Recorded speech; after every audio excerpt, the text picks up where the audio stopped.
don't forget to like, subscribe, and click on the notification bell to help support this channel and this amazing community that you guys are all part of. Appreciate that.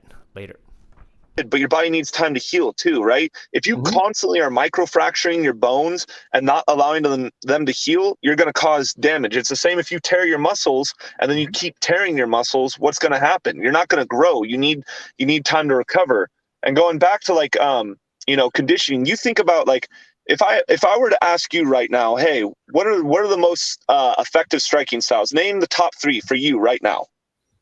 Effective striking styles, man, I would say like for you mean for self-defense, for just all around combat. What would you say they were?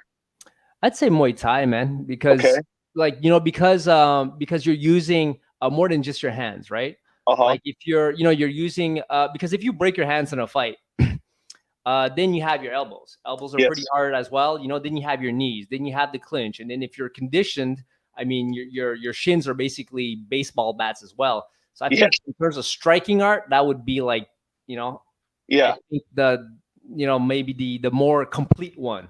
Yeah. So for me, I study all types of striking arts. I've looked at everything from Lethwei, Kyokushin karate, Muay Thai, boxing. If you look at all the best striking styles, like the striking styles that are the most feared, guess what? Every single one of them does conditioning, even boxing. Now, boxing, I'm not talking about conditioning of the hands because they wear bigger gloves and it's totally different. They're very wrapped. They're very protected. But the conditioning of the body, the way those guys spar, how tough they have to be to take those blows, right? Same thing. If you look at Muay Thai, same type of thing. Kyokushin karate, where all they do is try to drop each other with body shots. I mean, anyone, right? Anyone can get knocked out. That's a known fact. Anyone can get knocked out. But to be able to drop a man by breaking his ribs, that's a totally different skill set. And that is, in my opinion, you get knocked out. I don't know if you've been knocked out. I've been knocked out. You wake up and you're like, oh, what happened? Somebody punches you in your liver, breaks your ribs, breaks your leg. You're conscious the whole time. You're like, oh, that really sucks. Like, I hate that. So I always tell people, do you want to put the fear of God into somebody? Become conditioned. Drill them in the leg a couple of times. Punch them in the body. And then let them hit you, and you walk through it like a tank. Look at Road Tang, right? Road Tang from 1FC. Look at how he fights. He just walks into people. He's like, all right, what's your worst? And they psychologically, they're like, dude, I cannot mess with this guy. He's too tough. He's too conditioned. You know what I'm saying? So, yeah, but Rotang, like the funny thing about him is that he actually eats shot in the face, and even in the chin. Like, I'm not sure how he does that, man, because you think it's because he's some kind of freak of nature or he's been conditioning for a while, because you know how they say you can't train a chin, but so this guy's getting cracked. And well, here's the thing. The whole train a chin, right? You can't train a chin. That's bullcrap too. Let me ask you this. How do we talk? How do we chew? Yeah. What do we use? We have muscles, right? We have muscles here. Your neck, your trapezius, right? Somebody says you have a glass chin. Maybe you can't take a hit. That might be one thing. Maybe it's the shock knocking you out, but you absolutely can condition not your brain, but your head for taking it. If you build up big trap muscles, right? I mean, that's one thing I focus on is developing my traps and my neck. One of the reasons that is, and I even train my jaw. I use, like, you can use, like, they got tons of products, you could use to train your jaw. One of the easiest ones is a towel hang and doing curls with, a towel in your mouth. But think about that. You're building your jaw muscle. You're building your neck muscle. Those are stabilization muscles. The same way you have stabilization muscles that keep your spine from shattering when you're deadlifting crazy amounts of weight, or your arms from shattering when you're punching through stuff, or your legs from shattering from kicking stuff.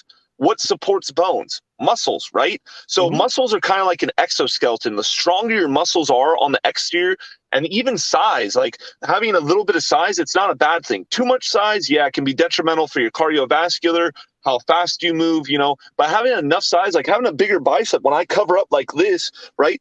That extra muscle mass on my arm right here, that's more shield. That's more shield to guard my head, right? If I have extra muscle mass on my torso, what is that? That's more shield around my rib cage. So having a little bit of mass and then having the strength to support it, when I tuck my chin and I raise my shoulders, it's like a triangle, right? From my shoulders to my neck, because everything's trained here.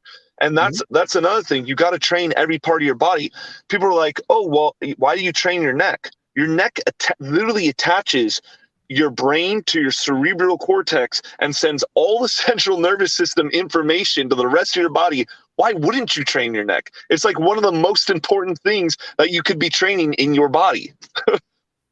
Yeah, no, that makes a lot of sense. You know, like I always understood that, you know, having a strong neck is beneficial. You know, it allows you to brace harder, you know, for a shot. And so you have less chances of, like, you know, getting your brain rattled and all that. And of course, I realized at one point that the traps are involved there too, you know, so you got to train your neck, your traps.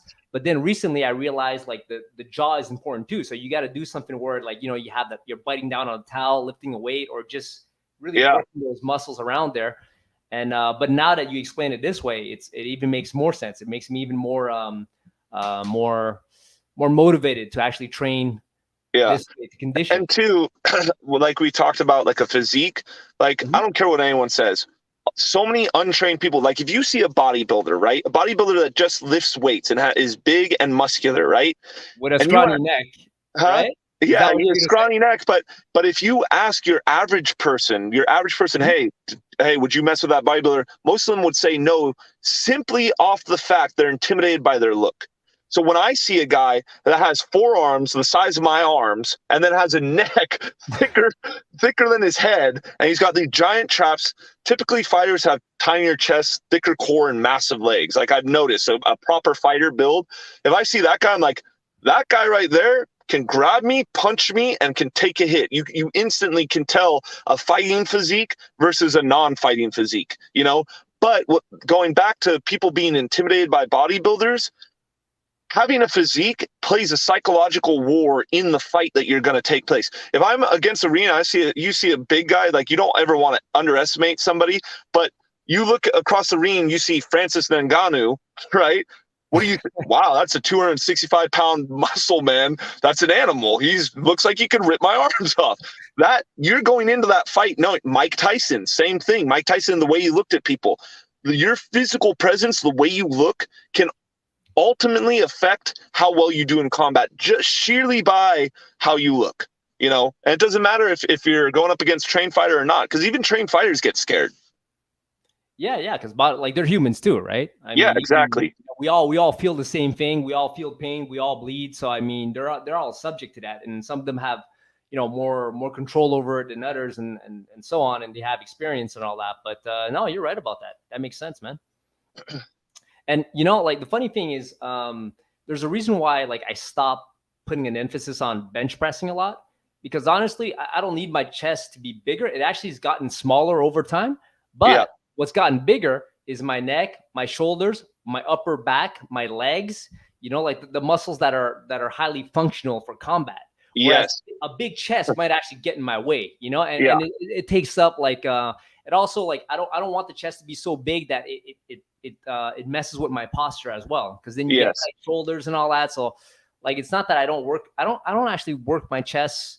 Like my focus is really on my shoulders, my traps, my neck, my arms, you know, my grip, you know, my core. Like the chest, I'm not doing multiple sets and doing flies and all that for it, because I like it the way it is now. I like it small, compact, and everything else. Like I want to look like a gorilla. That's what I'm trying to do. And that's what, like, so for me, like having a little bit of chest is okay. Like, but the way I build my chest again is very much so, I always say train sports specific, right? So like doing a fly compared to doing a bench press, a fly simulates the motion of a hook punch almost, right? Okay. So I'd rather do flies than bench